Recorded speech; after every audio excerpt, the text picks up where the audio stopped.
The year is 1961, and we are at Yale University.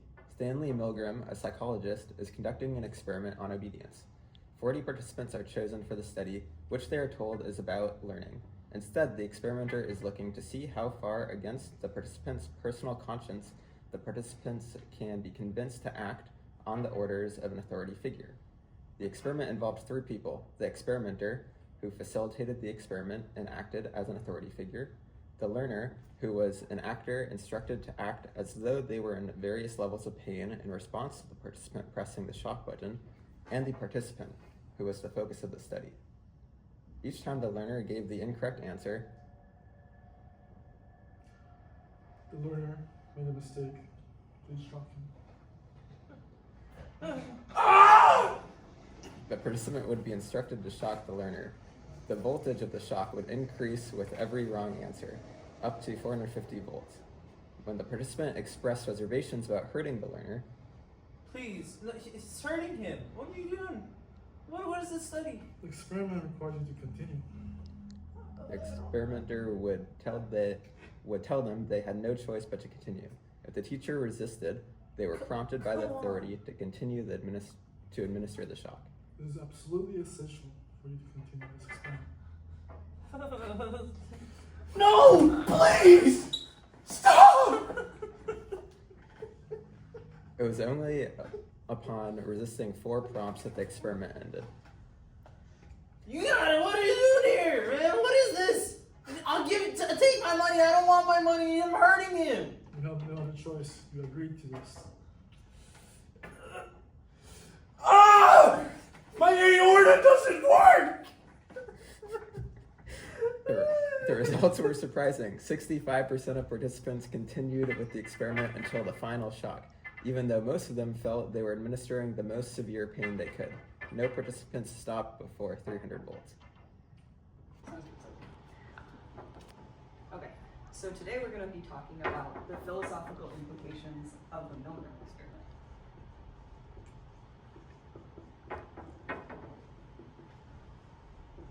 So the context for this experiment is that it took place after World War II.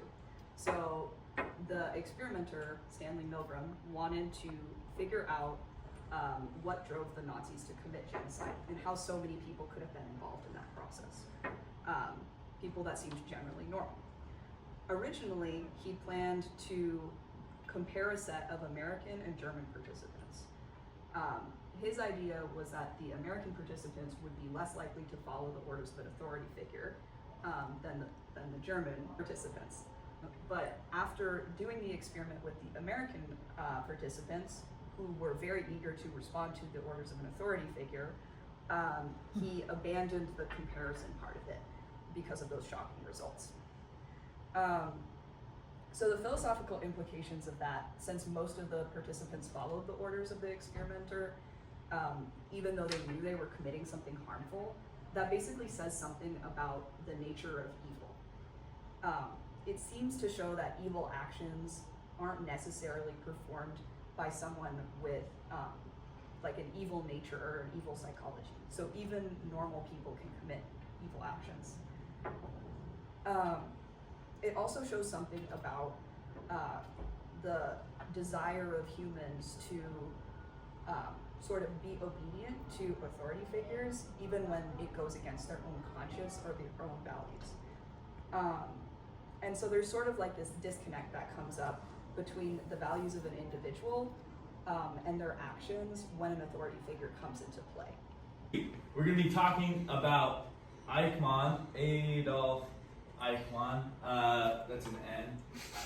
We're going to be talking about Hannah Arendt's book, Eichmann in Jerusalem, and his trial. There's this guy, Adolf Eichmann. He was a Nazi, and he escaped. He ended up in Argentina, which is here on our world maps. That's South America.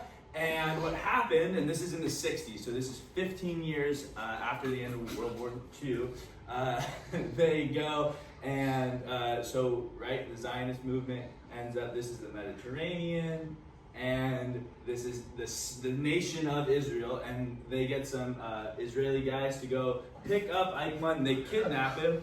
They bring him to Israel for a trial, and so the trial of Adolf Eichmann it makes international news, and it takes a long time. And Hannah Arendt is there to cover it. And in her book, it's a 350-page book about this trial. It's a narrative, but also it talks about the philosophical reflections about it.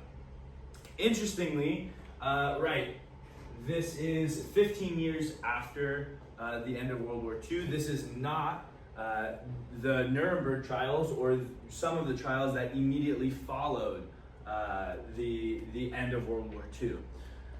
At the Nuremberg trials, there were mostly high-ranking Nazi officials, right? Those who made decisions and were clearly responsible for their actions. Eichmann was definitely not one of those. He was not one of these guys, but he definitely was not one of the plebs on the bottom, as you could say. He was somewhere up towards here. He was this next level. His actual role in the Nazi regime was he was in charge of all the transportation for the Jews to first forced immigration, and then to camps and ghettos and extermination centers. And so interestingly, this was not then an international tribunal like the Nuremberg trials were. This was the court, the jury or the court who oversaw this trial was a Jewish court, which, immediately after World War II, during the Nuremberg trials, they were still establishing a Jewish state. And so Eichmann is unique in that he's the Nazi who's tried by Jews for crimes against Jews.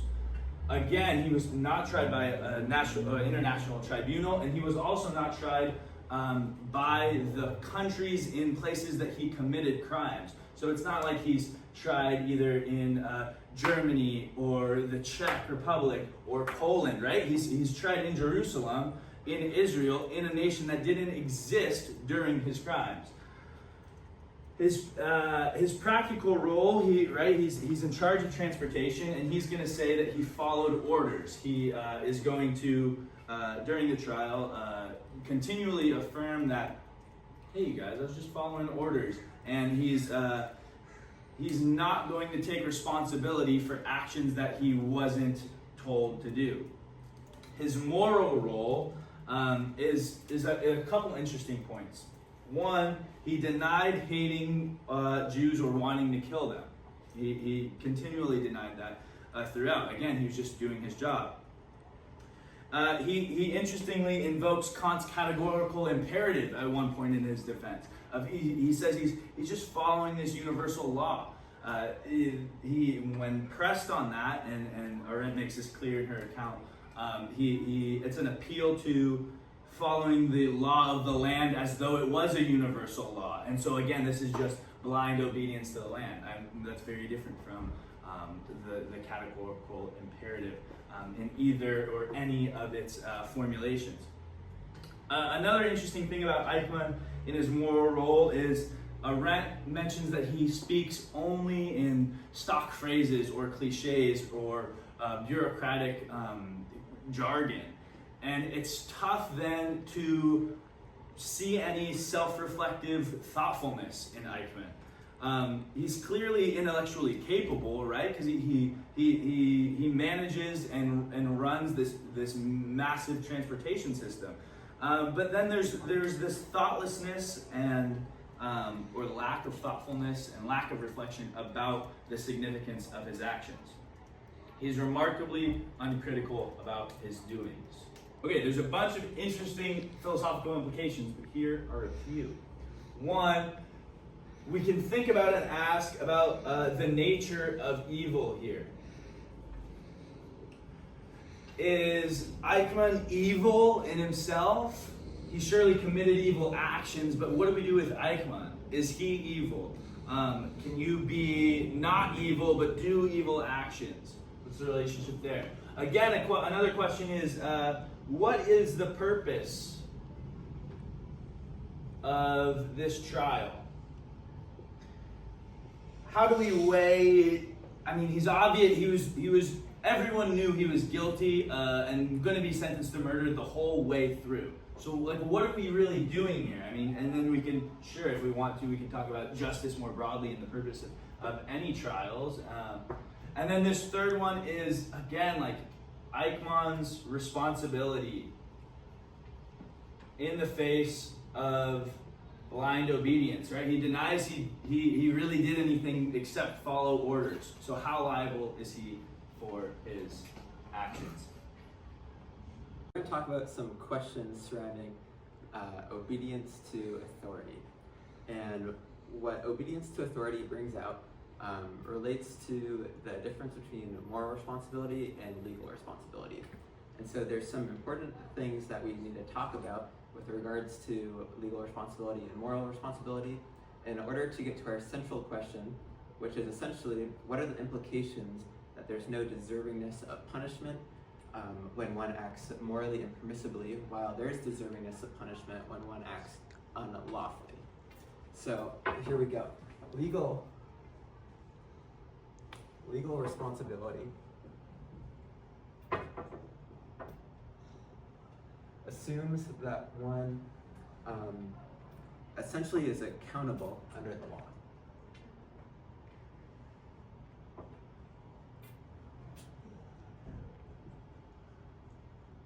So that means that so long as someone acts in some way while they are under the jurisdiction of the law, they can be held responsible for this action. So if they act unlawfully while acting under jurisdiction of the law, then they are deservingness of some penal or punishment, essentially, regardless of if that action is morally permissible or impermissible. Whereas moral responsibility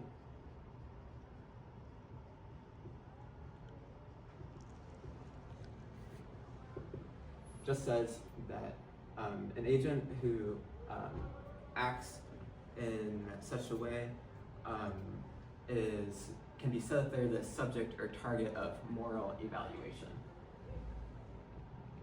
So target of moral evaluation. Now there's a problem that arises. Just because someone's a target of moral evaluation doesn't mean that they're a target of punishment, essentially. Whereas someone who acts legally and permissibly automatically is a target of punishment. So our question here that you all will discuss is, what's the implication that there's no deservingness of punishment when one acts morally and permissibly, while there is deservingness of punishment while one acts unlawfully? And how can that be used to justify some actions and not other actions? And why can't one be held responsible at a level of deserving punishment for an act that is not moral, essentially? Discuss. So, in making this distinction between the nature of a person and the actions of a person, and labeling one of them as evil and one of them as not, Arendt is assuming evil to be an existent concept, with an objective base that we can then evaluate moral actions and human natures on. And I think Nietzsche would reject that.